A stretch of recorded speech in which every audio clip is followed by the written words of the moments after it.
சுந்தரா, நம்மை தரிசனம் செய்யும் அன்பர்களுக்கு நம்முடன் இருந்து போக போக்கியங்களையும் மோட்சங்களையும் கொடுக்க வேண்டிய உமையவன் ஊடலாக இருக்கலாம்.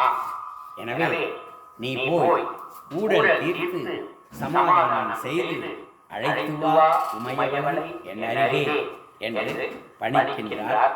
சுந்தரர் அம்பாளிடம் செல்கின்றார். சுந்தரரே, வாழும் சுந்தரரே, திருவாதிரை நன்னாள் எம்பெருமான் கொற்றவனுடன் கூத்தாடி வருவதை 39 கோடி தேவர்களும் 48,000 முனிவர்களும் கிண்ணறர்களும் அகத்தியரும் காண்பார்கள்.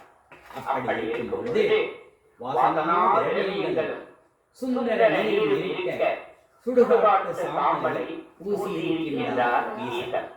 பட்டாடைகள் இருக்க புலித்தோலையும் யானையின் தோலையும் அணிந்திருக்கின்றார். தாராமல் சென்று அங்கு ரிஷி பத்தினிகளுக்கு தனது அழகை காட்டி இச்சித்து வருகின்றார். கண்ணி சடையிலே கங்கையை வைத்திருக்கின்றார்.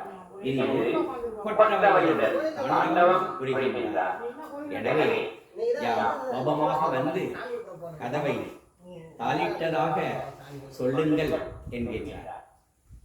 இப்படிப்பட்ட நாயகனுடன் சமாதானம் சொல்ல நீங்களும் வருவது சரியல்ல.